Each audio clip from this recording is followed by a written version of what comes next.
All right, I'm watching my timer. So this is where I live. I took this photo just before I came here in Victoria, BC.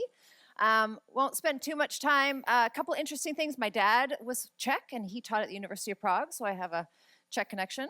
And a little bit of my talk is about my first career, which was in social work. So I used to do social work, went back to become a developer, wasn't very good at that. The Scrum Master job, that was kind of like a social worker for corporations. So that was an affinity for me. So this talk is a little bit of a blend of some of these concepts of the human experience and agility and the value of resiliency. So I want to start off with, and I saw a talk over there. I'm looking forward to hearing about that. Thank you. I'll be there. We're going to have a conversation.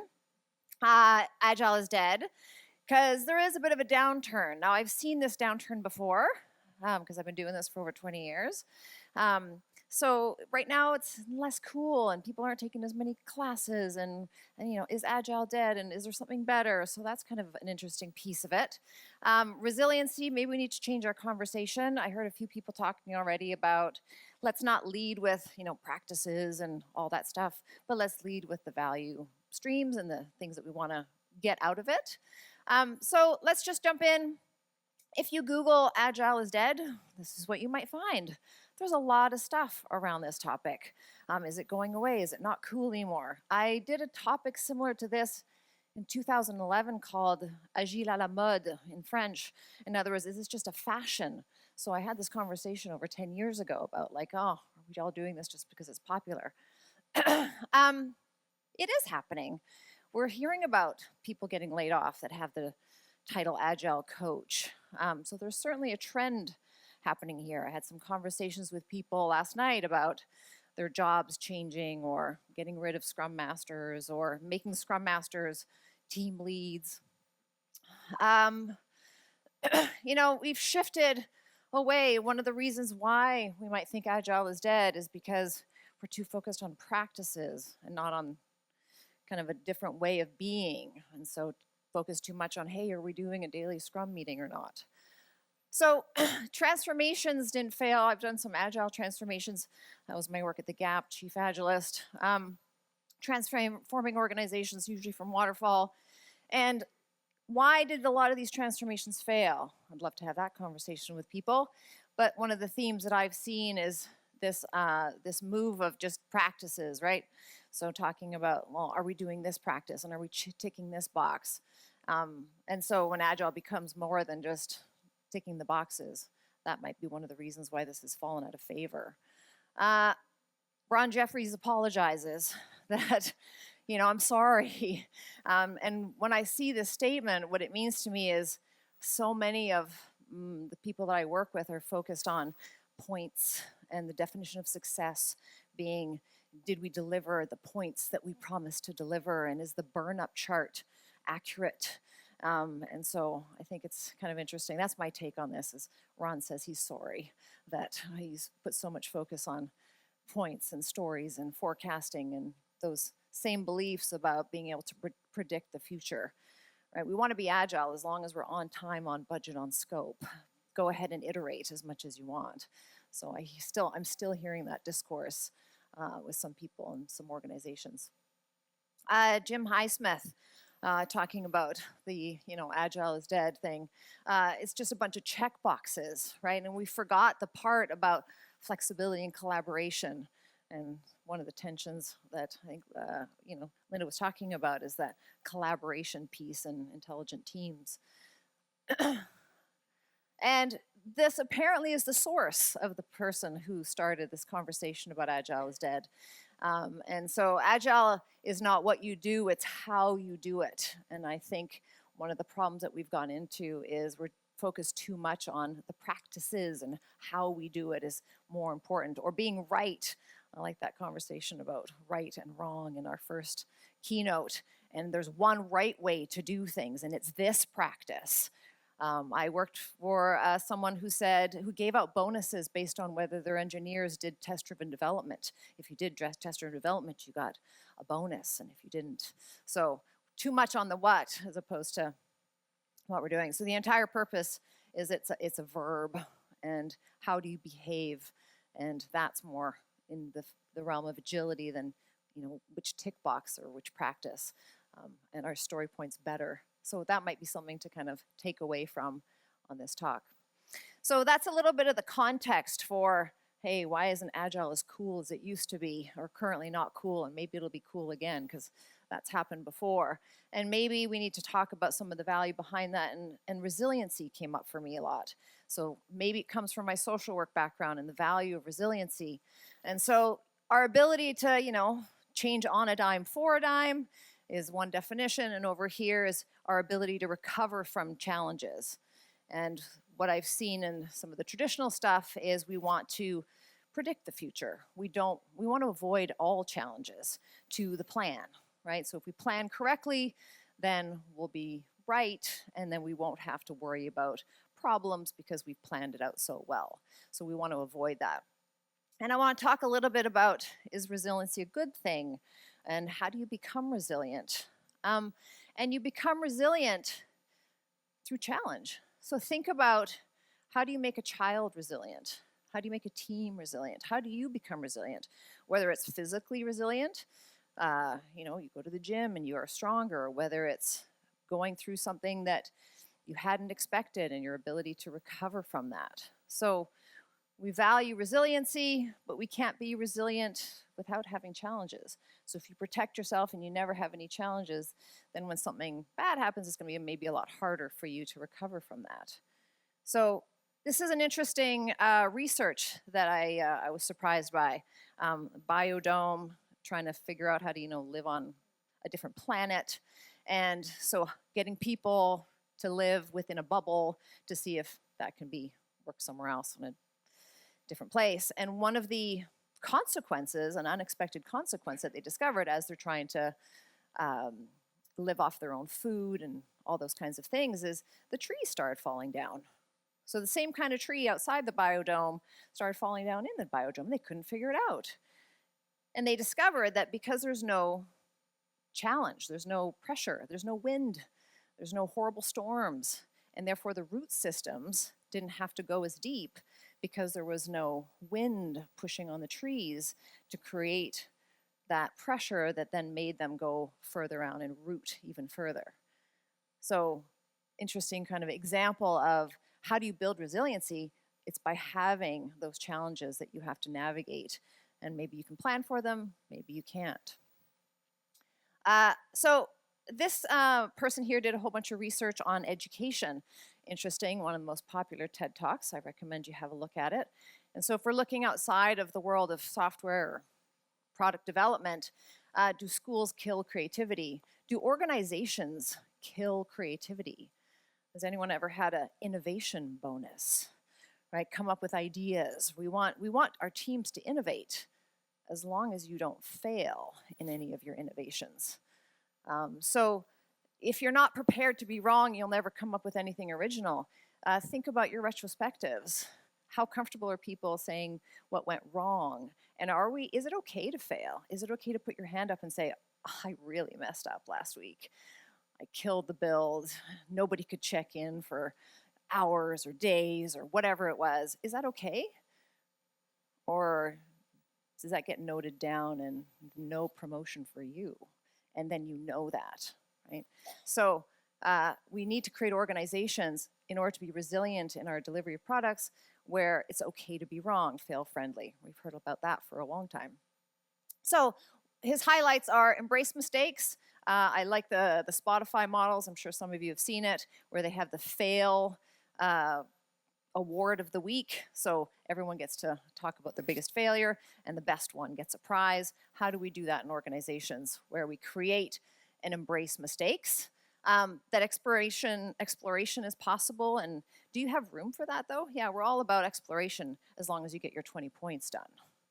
Well, when do we have time to experiment? Can we take 2 days out of the next sprint and try a new automated testing tool? No, we don't have time for that. We're already late. So do your organizations and your leadership leave room for experimentation? Because that's not free. That takes time. And it might be wrong, right? You might spend a few days experimenting on something and it doesn't even work. We know that's not good. Let's just go back to the way we've done things. So collaborative learning, some of that stuff came up in this morning's talks as well. So I think for me, the resiliency part around agility is definitely not just the practices, but what is your individual's ability to be wrong? So looking at yourself, how comfortable are you with being wrong and being open about that? How is it for your team to have team members struggle or be wrong or try something?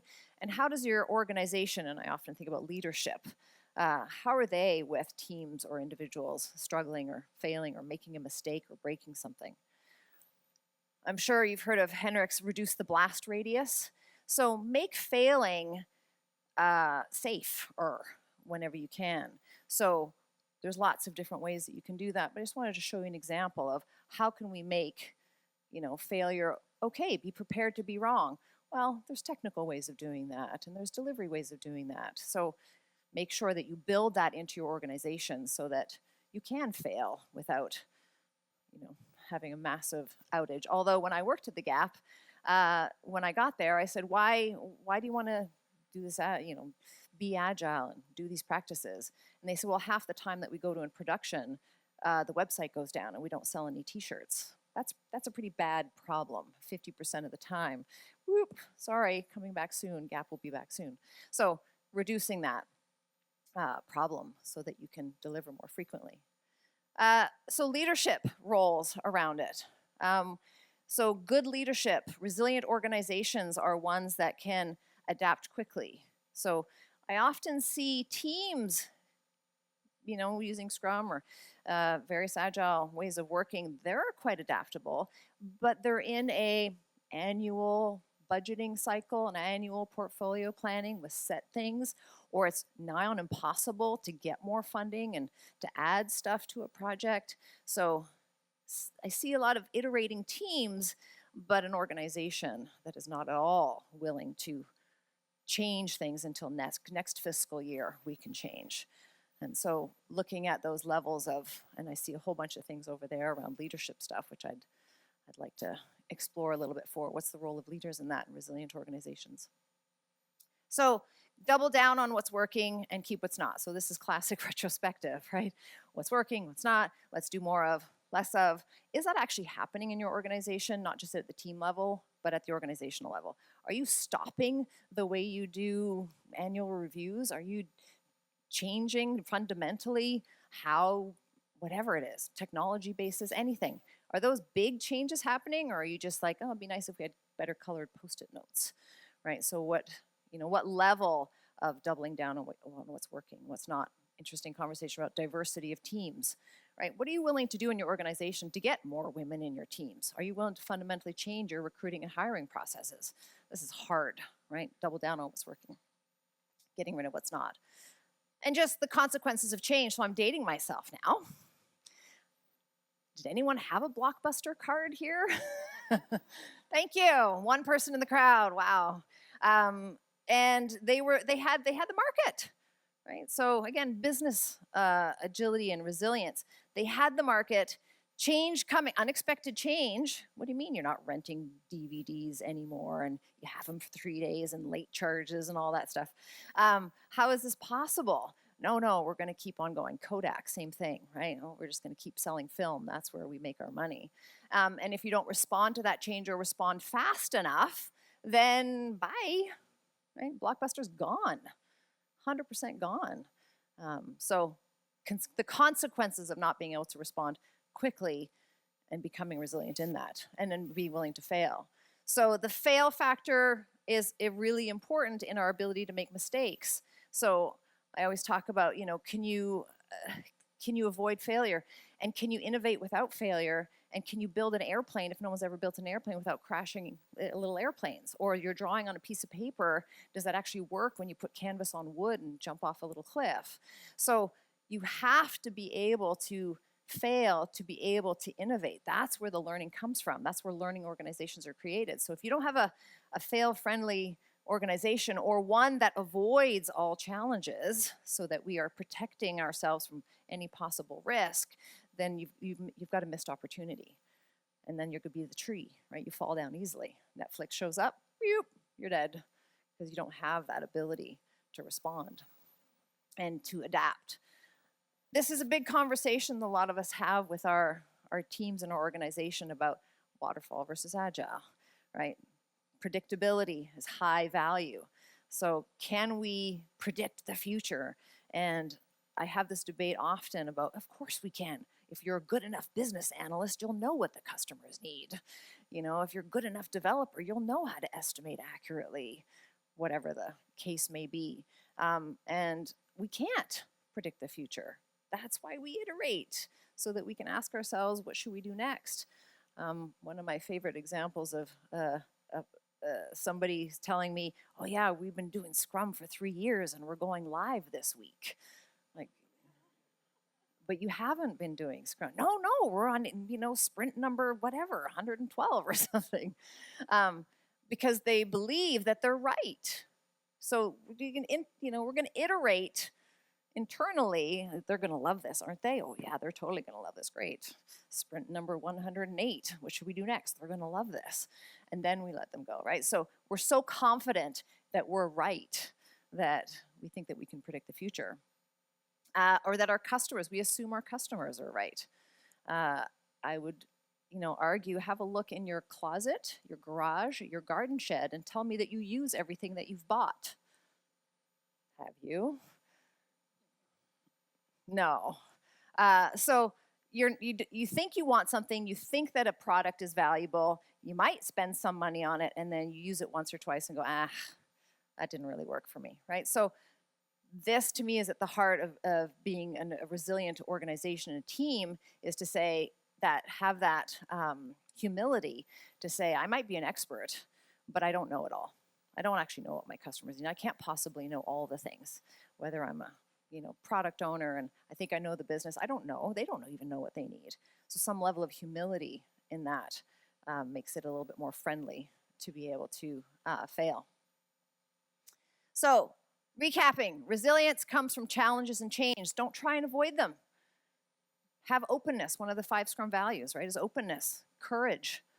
So have the courage to be open and explore that, oh yeah, this was hard. It'd be interesting to see, how do you get people to participate and say, actually, this didn't go well.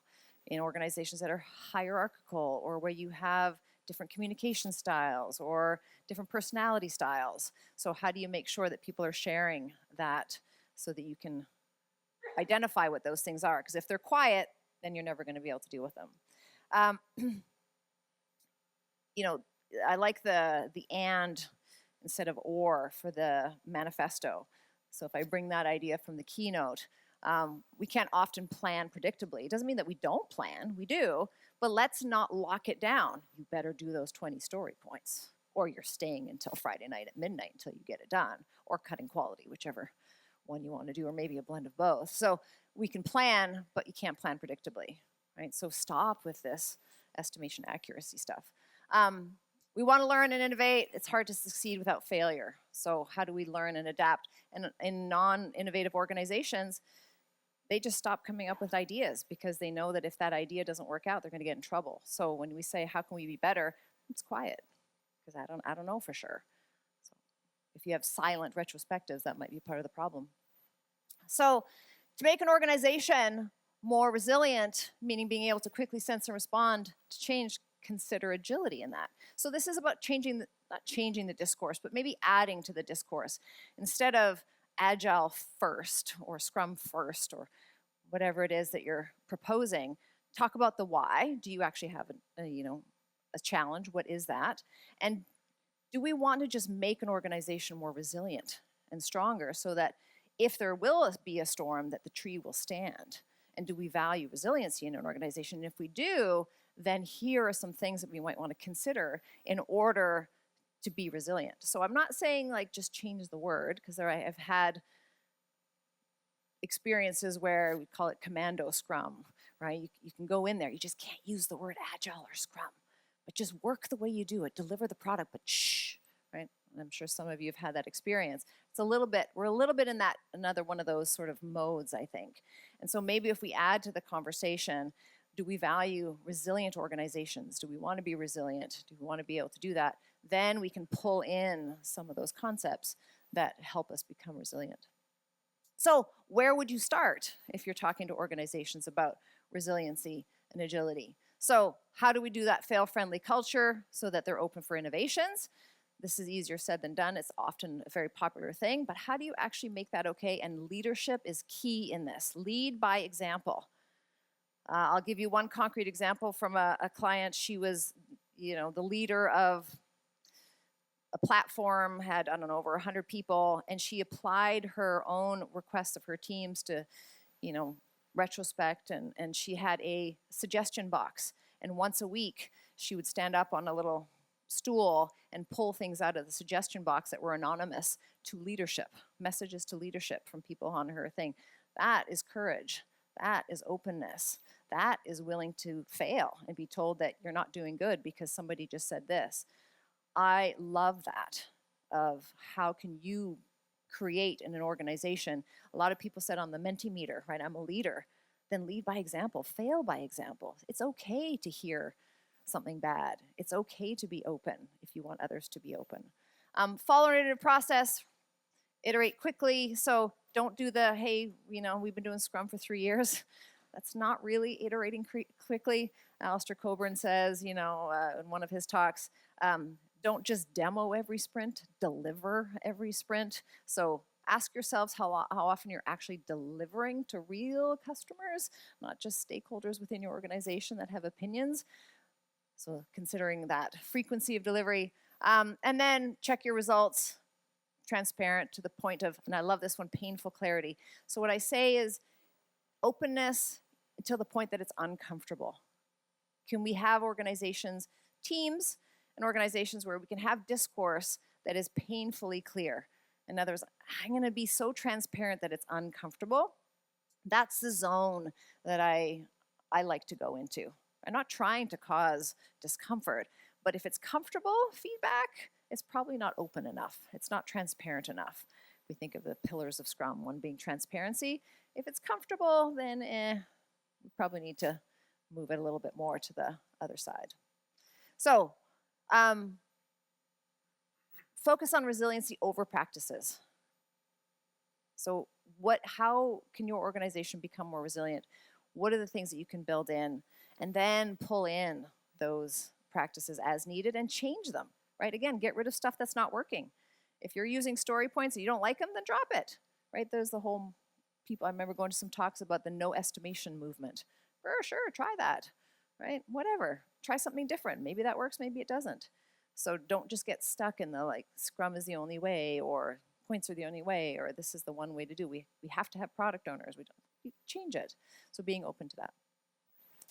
All right, so I was told to leave 5 minutes for questions.